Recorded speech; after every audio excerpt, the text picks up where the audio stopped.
Hi friends, welcome to the kitchen. I've already shared a couple of my meal preps. However, today I would like to share my breakfast as well. These are going to be 3 really simple breakfast ideas which you can make under 15 minutes when you have more or a little bit less time, and you can play around with them to suit your needs. Kim K is making this recipe quite popular. She cooks some kind of a chia seed pudding in the morning, and we are going to make the same. She has a point. It tastes really, really good, and you can play around with toppings to make it even better. To a blurry jar, I add 3 tablespoons of chia seeds. You can go up to 6, and 100 milliliters of plant milk.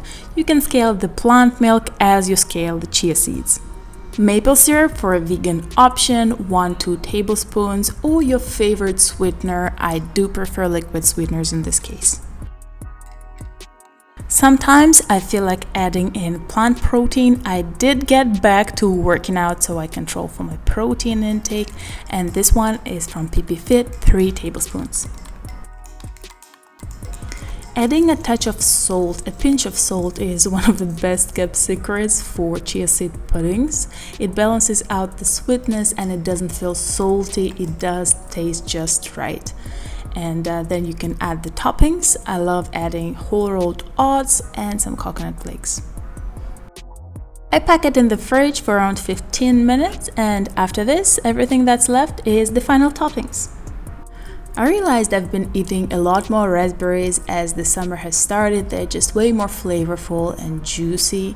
Choose the freshest and the most flavorful berries you have, and in winter I love going in with banana, apple or persimmon.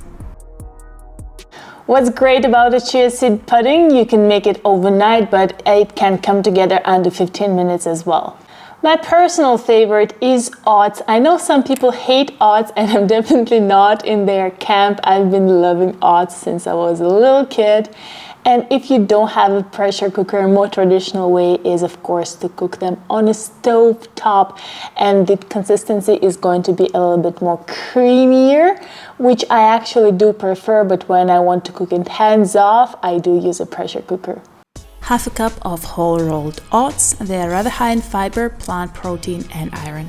I love pea and peanut protein. I usually prefer protein with 20 grams of protein per serving and above, and some protein powders like Pulsin also show a breakdown of amino acids, which is pretty cool. In this TRU-NUT protein, 6 tablespoons contain 20 grams of protein, so keep serving sizes in mind. I'm adding 3 tablespoons, so this will add around 10 grams of protein per serving. About 100 milliliters of plant milk. I use unsweetened soy milk in this case, and about 150 milliliters of water. Mix well to break down any clumps.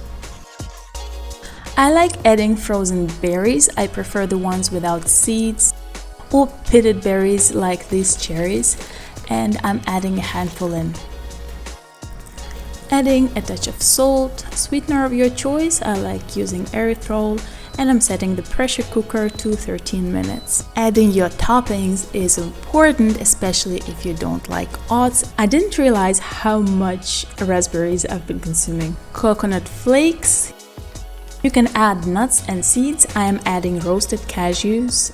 Seeds are usually less energy dense, and you can also consider your nutritional needs. For example, adding pumpkin seeds to increase your iron intake. I hope I managed to share some love for oats. Share your opinion in the comments.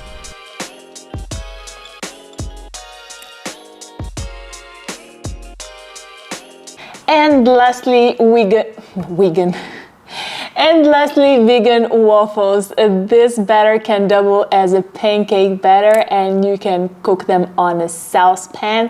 But I did get a waffle maker or grill, so I'm utilizing it here. It's quite a fun recipe. 100 grams of all-purpose or whole wheat flour. You can play around with other varieties like oat flour, nut flours, and pulses like chickpea or almond flour may not work as they are higher in fat and protein content, but feel free to play around and let me know how it works out. 2 tablespoons of applesauce, 3 tablespoons of peanut protein powder, around 10 grams of protein here, 250 milliliters of plant milk, 1 teaspoon of baking powder, and a pinch of salt.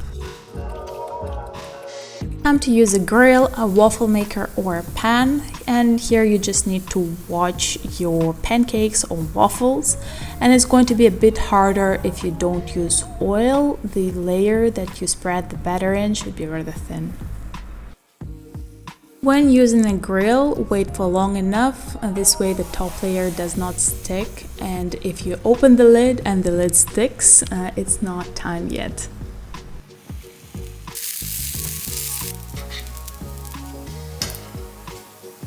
When the waffle is cooked through, it's not gonna stick, and you can use silicone or wooden utensils to take it off the grill. I'm topping it up with tahini, applesauce, and of course raspberries. Vegan coconut yogurt, maple syrup will be beautiful too. And it's time to dig in.